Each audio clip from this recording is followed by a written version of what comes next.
Hi hello guys guys അപ്പോൾ നമുക്ക് different types of characters ഉള്ള ഫ്രണ്ട്സ് ഉണ്ടല്ലേ നമുക്ക്. പക്ഷേ എന്താ പറയുക, ചില ഫ്രണ്ട്സ് ഉണ്ടാവുമേ, ഞാൻ പറയാം എങ്ങനെയാണെന്ന്.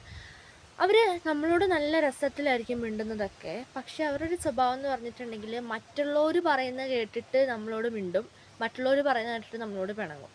അങ്ങനെ ഒരു എന്താ പറയുക, ഡബിൾ സ്റ്റാൻഡ് നിൽക്കുന്ന പോലത്തെ ഫ്രണ്ട്സ് നിങ്ങൾക്കുണ്ടോ?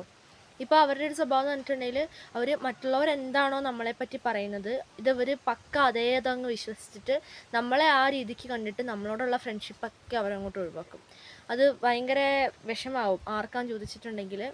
ഇപ്പം ഞാനാണെന്നിരിക്കട്ടെ, ഇപ്പം എൻ്റെ ഫ്രണ്ട് അങ്ങനെ ചെയ്യുകയാണെങ്കിൽ എനിക്ക് നല്ല വിഷമാവും. അപ്പം നിങ്ങൾ ആ സ്ഥാനത്താണ്, നിങ്ങൾക്ക് വിഷമാവുമല്ലോ. കാരണം ഞാനിത് അനുഭവിച്ചിട്ടുള്ള ഒരാളാണ് കേട്ടോ.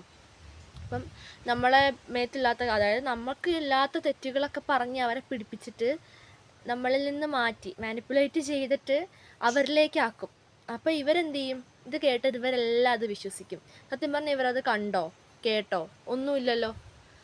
അവർ കാണൂല്ല കേൾക്കൂല, മറ്റുള്ളവർ പറയുന്നത് കേൾക്കുന്നത് വിശ്വസിച്ചിട്ട് അവരുടെ സൈഡിലേക്കായിട്ട് നമ്മളോടുള്ള കൂട്ടും നമ്മളോടുള്ള ഫ്രണ്ട്ഷിപ്പൊക്കെ കട്ട് ചെയ്യും.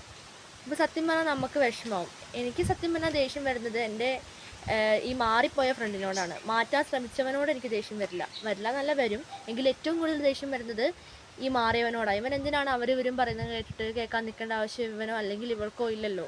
അപ്പം നിങ്ങൾക്ക് ഇങ്ങനത്തെ ഫ്രണ്ട്സ് ഉണ്ടായിട്ടുണ്ടോ? സത്യം പറഞ്ഞാൽ ഇതൊന്നും ഒരു ആത്മാർത്ഥ സുഹൃത്തൊന്നും നമുക്ക് ഒരിക്കലും പറയാൻ കഴിയില്ല. അപ്പം അവരുടെ അടുത്ത് നിന്ന് ഡയറക്റ്റ് എന്തെങ്കിലുമൊക്കെ ഉണ്ടാവുകയാണെങ്കിൽ നമ്മൾ പറഞ്ഞു കൊടുത്തവരെ മാറ്റാൻ ശ്രമിച്ചിട്ട് അവർ മാറുന്നില്ലെങ്കിൽ പിന്നെ പറഞ്ഞിട്ട് കാര്യമില്ല. അപ്പോൾ ഫ്രണ്ട്സിനെ തിരഞ്ഞെടുക്കുമ്പോൾ നമ്മൾ ഒരുപാട് കാര്യങ്ങൾ ശ്രദ്ധിക്കാനുണ്ട്. ഒരു നല്ലൊരു ഫ്രണ്ടിനെ കിട്ടുക എന്നുള്ളത് നമ്മുടെ ലൈഫിൽ കിട്ടുന്ന ഏറ്റവും വലിയൊരു ഭാഗ്യമാണ്, അല്ലേ? നിങ്ങൾക്ക് അങ്ങനത്തെ ഫ്രണ്ട്സ് ഉണ്ടെങ്കിൽ കമൻറ്റ് ചെയ്യാൻ മറക്കരുത്.